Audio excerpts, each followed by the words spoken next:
Isang estudyante mula sa barangay Lucapon South, Santa Cruz, Zambales ang nagsisilbing huwaran ng sipag, tiyaga at determinasyon.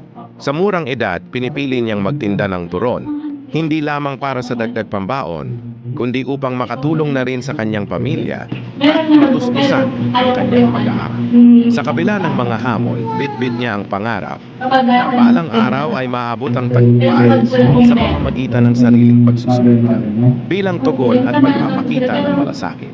Si PMJ Ronnie G. Caagbay, hepe ng kapulisan ng Santa Cruz, ay nagkaloob ng dagdag pambaon sa estudyante.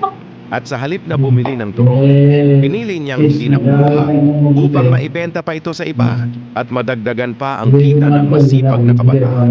Isang simpleng eksena ngunit puno ng inspirasyon at aral para sa ating lahat na sa bawat pagtitiyaga at sa bawat munting tulong na ating naibabahagi, may nabubuong pag-asa at patuloy na lumalakas ang loob ng mga kabataang may pangarap. Ang tunay na tagumpay ay nagsisimula sa maliit na hakbang. It na tumitibay sa tulong at malasakit ng bawat isa. Isip niyo, para emergency.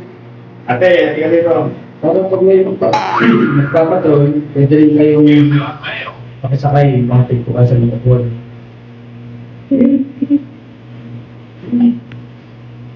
Nakakuha pala yung chief of police.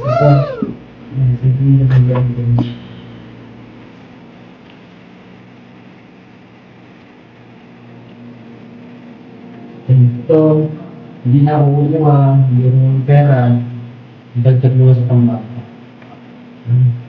Ay, mahal ba? Hindi lang. Hindi lang, hindi Santa Cruz.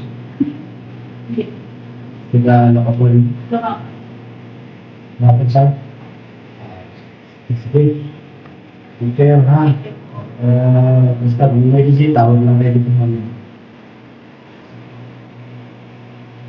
Kaya mabuti ha. Pagdating na araw, mga naging maisipan yung mag-artista. Thank you po. Sige.